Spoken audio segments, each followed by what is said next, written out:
I never expected luxury, just dignity. But that was too much to ask from my own family. After the accident, I had to move back in with them. I was 22, one semester shy of finishing my degree, and had been hit by a drunk driver crossing the street to my campus apartment. Pelvis shattered, torn ligaments, months of rehab. Insurance covered some things, but not the home modifications I needed just to function. Things like a walk-in shower, rails, a support bed. So the hospital helped me apply for a state disability grant, and by some miracle, I got approved $18,700. I cried when I saw the amount. My dad said he'd help manage the payout since I couldn't walk, and everything was being transferred to our home contractor. He said he'd work with the builder directly. "We'll make the house safe for you again," he said. "Don't worry about a thing." I didn't. That was my first mistake. In the weeks that followed, there were plenty of hammers and drilling noises. A lot of talk about modern upgrades and boosting home value.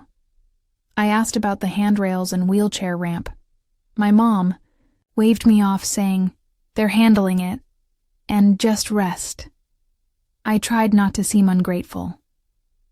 But then the contractor stopped showing up, and I was still dragging myself across a cold, tiled bathroom floor to sit in a tub I couldn't stand in. So one day, while they were out grocery shopping, I scooted into the newly redone master bath. It had Italian marble, gold-trimmed fixtures, a rainfall shower head that sparkled under recessed lighting, heated floors, and a door I couldn't even fit my wheelchair through. It wasn't for me. That night, I confronted my dad. I asked where the disability grant went. He said, "It went to the bathroom, didn't it?" I stared at him. "The master bath?" "It's the only one worth upgrading," my mom chimed in. "It adds value to the whole house." I couldn't speak. "You can still use the guest bath, can't you?" she added. "Just ask your brother to help you." "The guest bath still has a tub. I can't lift myself in." Dad just shrugged. "Use the gym's shower. They've got accessible stalls." My voice cracked. "I can't drive." "Well, that's not our fault, is it?" That night, I lay on the pull-out cot in the living room and stared at the ceiling until morning. My legs ached. My dignity did worse. But something broke in me. Not in a sad way. In a sharp way. The kind of break that cuts clean. They thought I was powerless. But I wasn't. And I wasn't going to ask them again. They still hadn't noticed the shift in me. At breakfast the next day, Mom asked me to hand her the almond milk from the fridge. She didn't even look up from her phone as I rolled past her, dragging the chair backward with one hand, balancing the bottle in the other. "You should really try to go outside more," she said. "Fresh air helps mood, you know." Fresh air wouldn't have helped the fire building in my chest. I said nothing. Just nodded. That's when I learned something very important. They didn't expect a thing from me, except obedience, and that made me dangerous. The next week, I started documenting everything. I had the original approval letter from the disability grant on my email. I screenshotted the bank transfer my dad had shown me on his phone when he said the payment went to the contractor. I checked the grant details again. It specifically required use for accessibility upgrades. Failure to do so was considered misuse of government funds. They didn't just steal from me, they committed fraud. I also did something I hadn't done in a long time. I called James. James was my old physical therapist.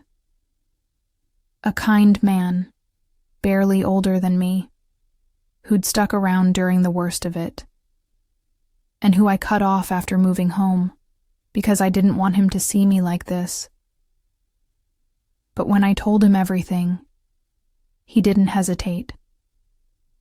"That's theft," he said, "and abuse. What do you want to do?" My voice was quiet, but clear. "I want out. But not just leave. I want them to feel it." He paused. "Okay. First step.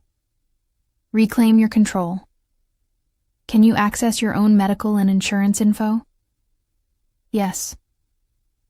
"Then let's start there."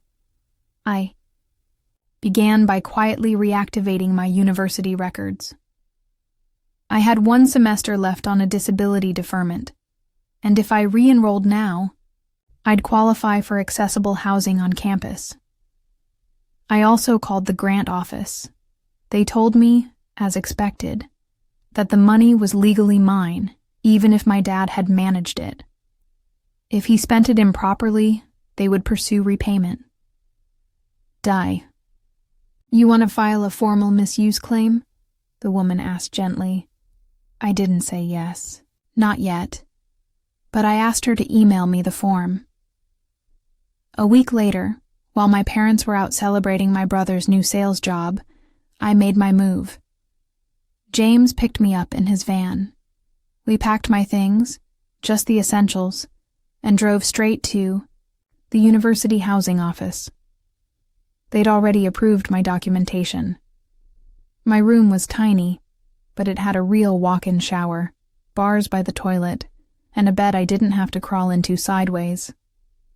I sat on the floor and cried for 20 minutes. James didn't say a word, just waited. That night, I sent my parents a message. "I've moved out. I'll be filing for legal control over the misused disability funds. The grant office has been notified. Do not contact me again." They didn't reply. But the silence wasn't peace. It was the eye of the storm. It didn't take long for the mask to slip. 2 days after I moved out, my mom called. I didn't pick up, so she left a voicemail, the kind that pretended to be sweet but stank of guilt and spin. "Hi, sweetheart. We got your message. Your dad and I were surprised, to say the least. We thought we were helping you. You never said anything about being unhappy. I wish you had told us. We could have worked it out as a family. Please don't do anything rash." I deleted it. 5 minutes later, another voicemail came in, this time from my dad. "This is ridiculous. You want to air dirty laundry? Fine. Just know if you go public with this, it reflects on all of us. Your mother's name is on that grant too. You think people won't come for her? And there it was. Not remorse. Not confusion. Just fear of consequences." The next day, I filed the report. Not just with the state disability office, but also with a local legal clinic. James helped me contact an advocate who specialized in disability fraud. The woman, Serena, was blunt and brilliant. She read through the emails, the payment trails, the contractor invoices, which, ironically, were under my dad's name, not mine, another mistake on his part, and said, "This is textbook misappropriation. And since you're an adult with capacity, you can sue for the full amount, plus damages." I blinked. "Even though it was my dad?" She nodded. "Especially because it was your dad. But I didn't file the lawsuit yet, because something far more effective was already brewing. It started when the grant office contacted them directly. Apparently, my report triggered a review. A letter was sent, warning them they were under investigation for misuse of federally backed funds. That alone froze my dad in place. I knew it when he sent a panicked email saying, "This is getting out of hand. Please call off whatever you started." I didn't reply. Instead, I posted something else. I logged into Facebook, a platform I hadn't used in over a year, and wrote a post. When you're disabled and living with your parents, you have to trust them with things like money, access, and care. I got a state grant meant to help me adapt after my accident.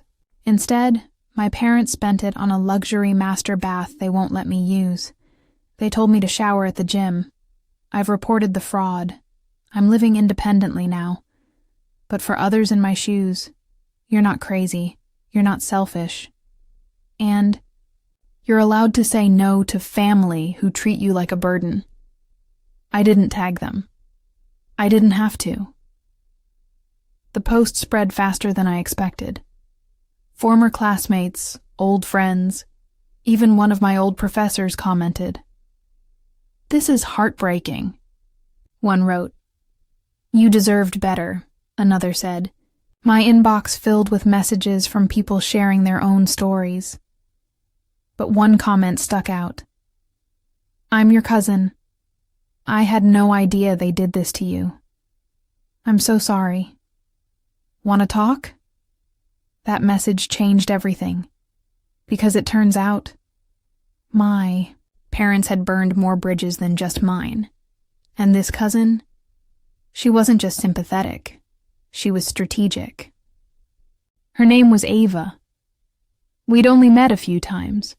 Family reunions where we were both too young to remember what side of the family we even shared. But her message was warm, direct, and refreshingly clear of pity. "What they did to you is disgusting. If you're open to it, I'd love to help. I've been through something eerily similar." I replied the same night. We met over video the next afternoon. Ava was 2 years older than me and worked in nonprofit housing law. It turned out that after her father passed, my parents had gotten involved in the probate process, advising Ava's grieving mother on how to maximize value from the estate. Translation: they convinced her to sell the family's only home below market value to my uncle. Cheap, legal, ruthless. Ava had to move in with roommates 2 cities away to finish her final year of law school, and she never forgot it. "They pretended they were being helpful," she said, her voice tight. "But they manipulate, they gaslight, and they make you feel like you're crazy for even questioning it." My eyes burned with recognition. "That's exactly it," I whispered. She leaned forward. "I can help you draft something stronger than just the fraud report. Do you know how much the bathroom renovation cost?" I did. $18,504, Ava smiled, but it didn't reach her eyes. "Perfect. Then, we start there. With Ava's help, I filed an official demand letter. Not a lawsuit, not yet, but a formal, legally recognized request for restitution and reimbursement, citing violation of disability fund usage, emotional damages, and unlawful misappropriation. We mailed the letter certified, 1 copy to the house, 1 to my dad's office, 1 to the contractor too, who, as Ava found, never filed the renovation under the disability code required for accessible upgrades. That meant he could also be fined if the truth came out. Within 4 days, I got a call. Not from my parents, from their lawyer. The conversation was short. "My clients are open to resolving this privately. Would you consider signing a non-disclosure agreement in exchange for a settlement?" I almost laughed. "No." A beat of silence. Then carefully, "Are you saying you'd rather take this public?" I smiled into the phone. "I'm not taking it public. They did that all by themselves." Click. The silence after that was even more telling than their voicemails. I knew they'd seen the Facebook post, knew my dad's reputation in the community was now tangled in whispers. He ran a local contracting supply business, and 3 clients had already pulled jobs after reading what I'd shared. They wanted me quiet. but I was just getting started. That week, I went to my first Student Council Accessibility Board meeting. In my wheelchair, with my cane tucked between the spokes like a badge. I didn't speak first. But when I did, the room listened. I told them my story, without names, just facts. And I ended with, accessibility isn't a luxury, it's survival. And when families weaponize trust, we have to be the ones who create protections. They asked me to stay. Then they asked if I'd consider applying to be a board rep next semester. I said yes, and later that night I got another message. This time from my brother. Hey, I didn't know they used your money. I swear. I thought the bathroom was from a bonus Dad got last year. I didn't know. Please don't come after me too. I stared at the screen for a long moment. Then I typed, then you have nothing to worry about. But the truth? I wasn't done yet. They had rebuilt their bathroom in marble. I was rebuilding myself in silence. And I wasn't finished carving. For the first time in months, I wasn't surviving. I was moving. Not just physically, though rehab was steady, now, but emotionally, mentally, spiritually. There was something sobering about losing everything that kept you small. I didn't owe them anything anymore. Not thanks, not silence, certainly not forgiveness. I kept things methodical. Ava had taught me that revenge didn't need to scream. It only needed to be precise. Together, we created a timeline of abuse. Dates, voicemails, emails, witnesses. Every time I'd asked about the renovations. Every time they'd brushed me off. Every time I'd been left to crawl across a cold floor just to bathe. We also discovered something I hadn't noticed before. My grant paperwork had been altered. My signature had been scanned and submitted for contractor reimbursement forms I never approved. The date was a week before I even saw the contractor. Forgery. Ava's voice dropped when she read the scanned PDFs. That's a felony. We didn't report it yet, but we had it on file. Locked. Backed up. Time-stamped. The next move wasn't mine. It was theirs. And it came in the form of an offer letter. A typed envelope arrived at my student housing address, forwarded from home. Inside was a signed statement from their lawyer. In the interest of preserving family integrity and avoiding escalated legal action, my clients are prepared to return the full grant amount in a cashier's check, under the condition that all parties agree to no further public discussion or disclosure, and that the matter is considered closed. The check was attached. $18,700. It looked so crisp, so clean. But the rage it sparked in me was anything but. I stared at the paper for a long time. James was there when I opened it. He said nothing, just handed me a cup of tea. I don't want their money, I said finally. Not like this. Not under their terms. He nodded. Then don't take it under theirs. That's when Ava called. Want to do something poetic? She asked. I smiled. Always. We didn't cash the check. Instead, we filed a counter-demand. Not through the courts, through the state press. Ava helped me write a story for a regional disability rights blog. They published personal stories that raised awareness about structural inequality. It wasn't slander. We didn't name them. We didn't have to. The readers, local, legal, loud, connected the dots fast enough. The post went semi-viral. It was shared on Reddit, picked up by a few other nonprofit advocacy sites. Suddenly, I was being invited to speak at a campus town hall on financial protection for disabled students. A disability advocate reached out asking if I'd be a panelist on their podcast. The irony? My parents' attempt to silence me gave me a louder mic than I ever would have had on my own. And then came the first crack in their empire. The contractor who'd renovated the bathroom called me. He sounded panicked. Look, I didn't know. The money was from a state disability grant, okay? Your dad said it was just a gift for your mom. I wouldn't have done it otherwise. I let him talk, let him ramble about permits, documents, the signature. Then I said, I have a copy of that forged signature. If you want to stay out of this, maybe you should consider refunding your portion of the work. He paused. You want me to refund it? I said nothing. 3 days later, he sent Ava a partial reimbursement, a $5,000 check with a note. I had no idea. Please accept this in good faith. We accepted it, not for closure, but because it would sting, and still. I said nothing.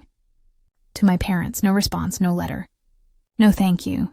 Just a return envelope with their $1,700 check.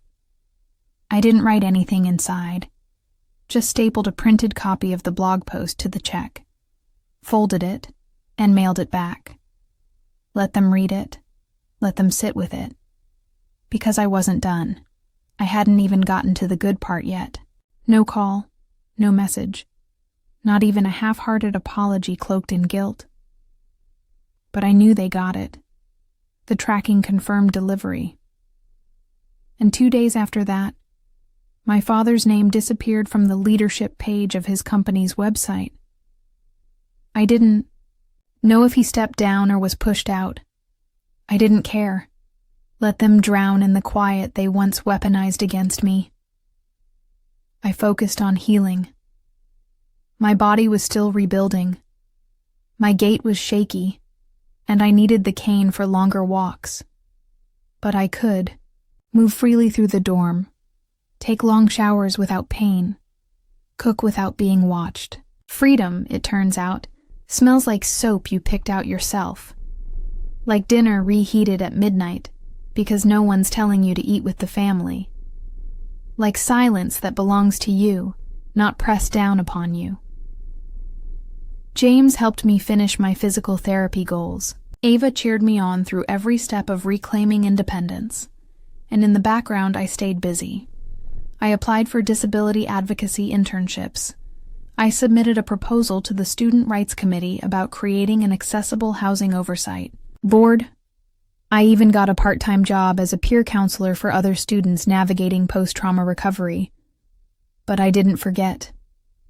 One day, I walked into the public library downtown and requested a copy of the property records for my parents' home. It was still under both their names. No second mortgage, no liens. But also, no renovations filed under accessibility compliance. And that was important, because 6 months prior, when they used my disability grant, they'd filed the work under energy efficiency upgrades to avoid needing ADA inspection. That was fraud. Worse, the renovated master bathroom, the one they spent my future on, wasn't even up to code. Ava helped me draft the next move. It wasn't loud. It wasn't even legal action. It was an anonymous tip to the municipal inspector's office. Within 2 weeks, an ADA compliance officer conducted a surprise inspection, triggered by a community concern about unpermitted accessibility, renovations funded by state grants. 3 violations were found. They were fined, forced to install a second ramp, and told the master bath would need structural changes to be compliant, or face daily penalties. When I heard the news, I didn't smile. I exhaled. The next time I heard my mother's voice, it was from across a crowded parking lot. I was leaving, the disability awareness event Ava invited me to speak at. It was spring, warm, and the last of the cherry blossoms were falling. I was wearing a flowing wrap skirt and walking without the cane for the first time in public. I heard her before. I saw her. Elena. Elena. Wait. I turned. She looked older, hollow in a way that foundation couldn't fix, and she was alone. I saw your name on the flyer, she said. I didn't come to start anything. I just wanted to see you. I didn't answer. Her voice cracked. You don't have to keep punishing us. I tilted my head. I haven't punished anyone. I just stopped covering for you. Her face fell. I know we made mistakes. Mistakes are forgetting a birthday. You made choices. Her eyes welled up. She took a step forward. I stepped back.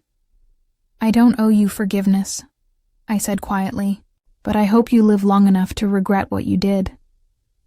And I turned and walked away. No tears, no second thoughts, because this time, for the first time, I was walking into a future that belonged to me. No lockboxes, no guilt, just steps forward, even if they trembled. Spring slid into early summer like breath into lungs I forgot how to use.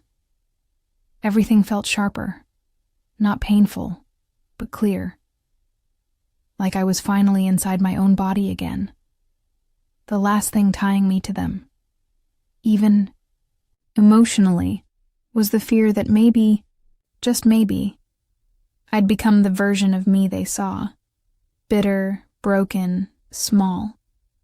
But standing in front of a crowd last week, telling my story to incoming university students with mobility issues, I saw something else reflected in their eyes. Strength. Believability. And someone who survived without begging to be seen. Ava called on a Tuesday with a grin in her voice. You ready for a full circle moment? I think I've been living one, I said dryly. You know that blog you posted? It got picked up by a national disability rights journal. They want to publish your full case, anonymized, of course, as part of their education series. I know, and blinked. They also want to interview you for a training program for grant distributors, as a case study in how funding misuse often happens inside the home. That hit deeper than I expected. Because all this time, I thought the real justice would be in courtrooms or fines or public shame.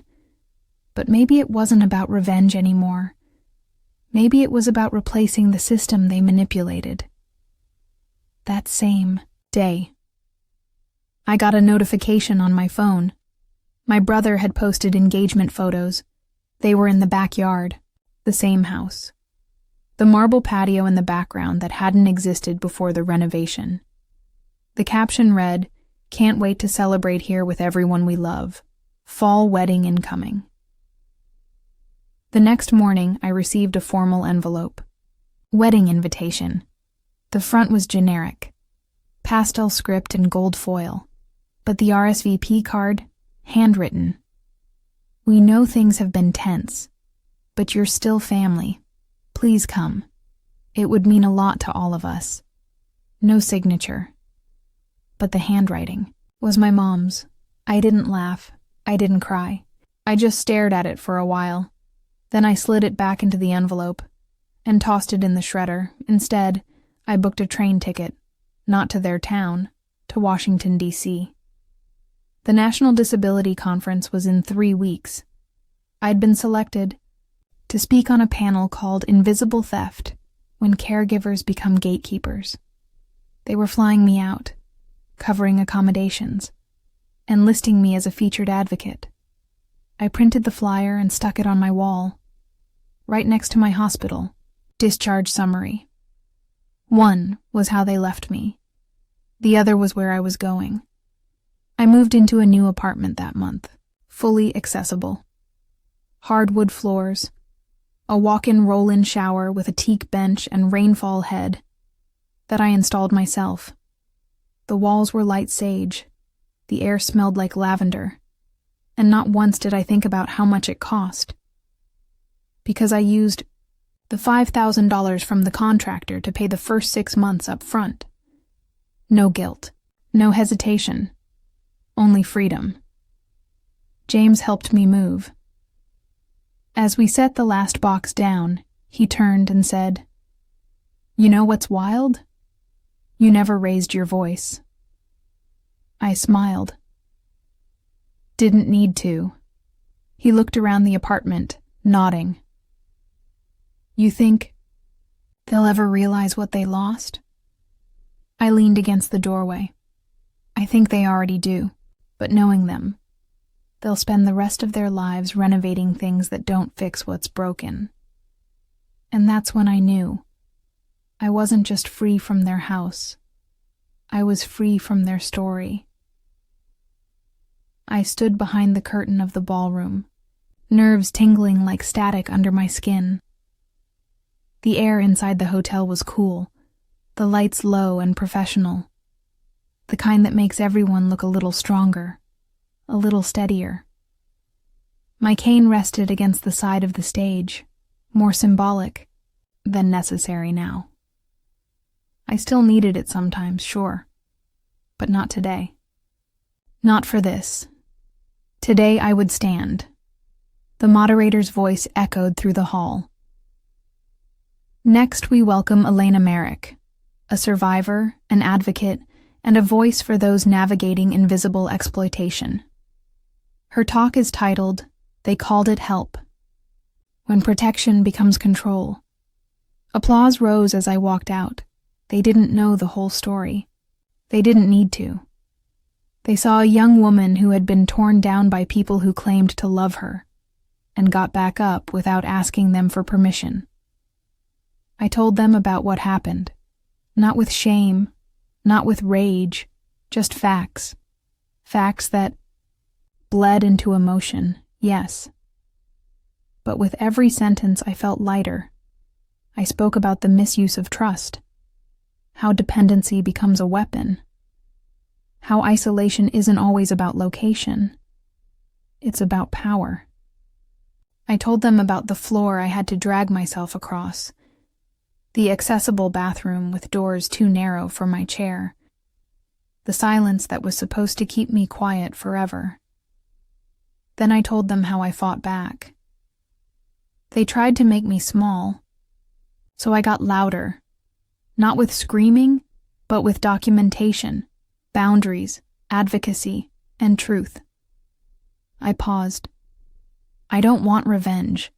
I want change, and I want the next girl like me, scared, injured, alone, to know that she's not ungrateful for wanting dignity. She's not selfish for wanting to shower in her own home. The applause afterward shook me. Not because of volume, but because of what it meant. I was no longer their victim. I was someone's evidence that survival is possible. Ava was waiting in the front row. She mouthed one word as I stepped down. Free. Later. That evening, I sat by the hotel window, legs curled under me, watching the lights of DC glitter against the river. I'd missed a call from an unknown number earlier. The voicemail was just static, and the sound of someone breathing for 3 seconds before hanging up. I didn't even replay it. I deleted it without hesitation.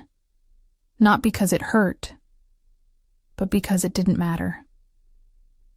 1 week later, I received a package.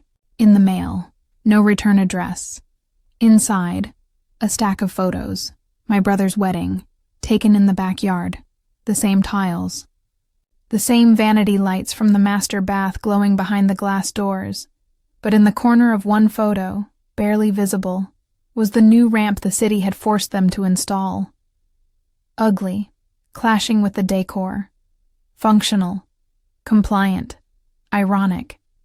There was no note, no explanation. But I understood it perfectly. They wanted me to see how fine they were without me. I smiled. It wasn't bitterness. It was relief.